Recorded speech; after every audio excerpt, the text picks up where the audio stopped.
Elysian Fields and Suburban Redevelopment Fund flyers keep turning up in the vicinity of the fires. They're turning up all over town, boys. Can you imagine the current demand for housing? So that's your explanation, Mr. Monroe? Coincidence? Explanation?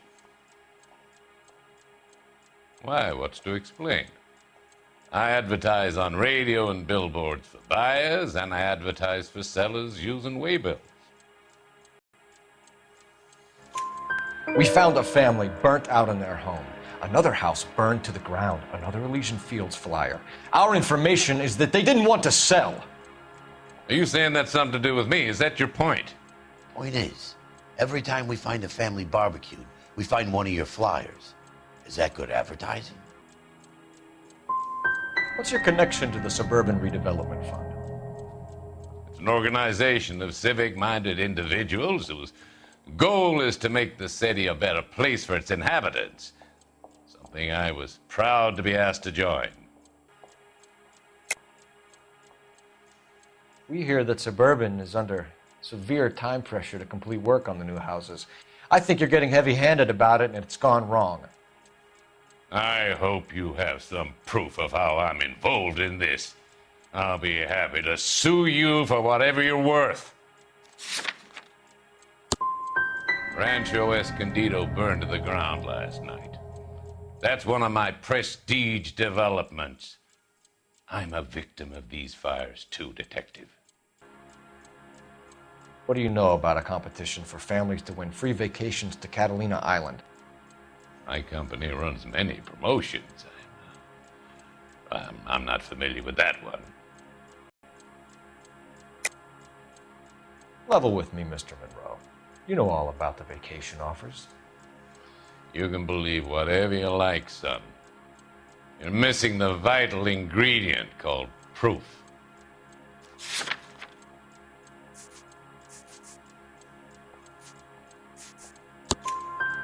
Your face is all over the flyers, Mr. Monroe. You know about the prizes, and you're aware that they get given to holdouts.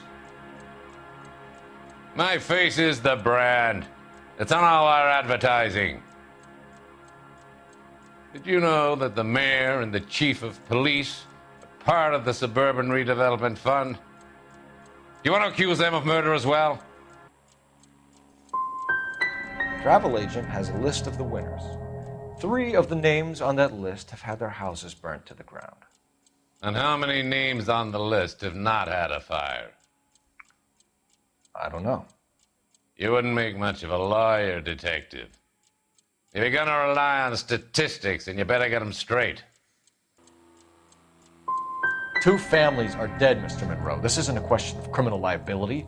We're looking at conspiracy to commit murder.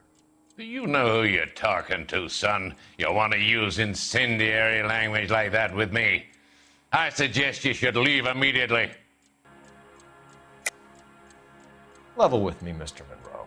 You know all about the vacation offers. You can believe whatever you like, son. You're missing the vital ingredient called proof.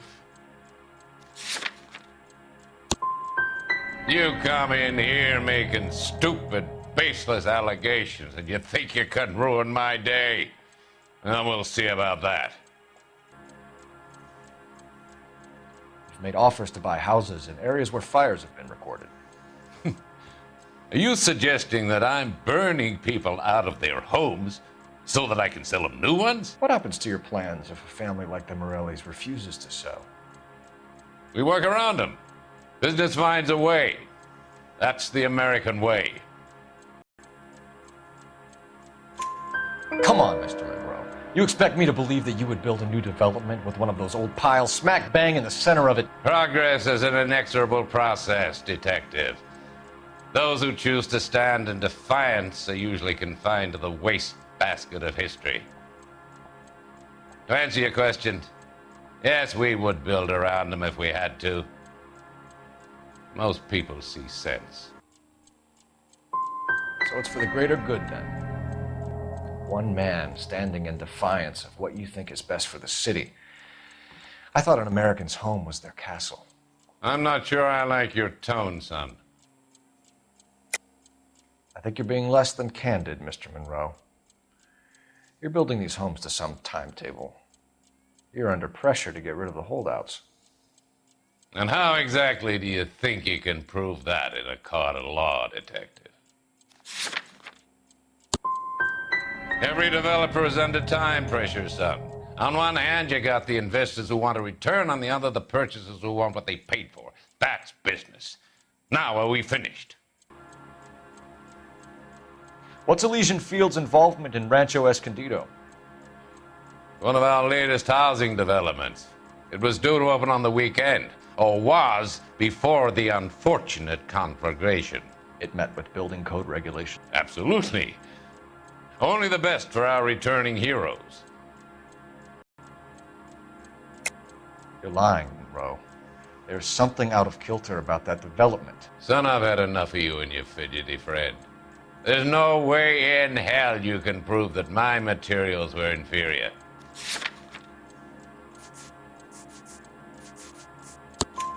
I'm no expert, but I think we'll find that the bricks being used on those houses are undersized and the mortar is faulty.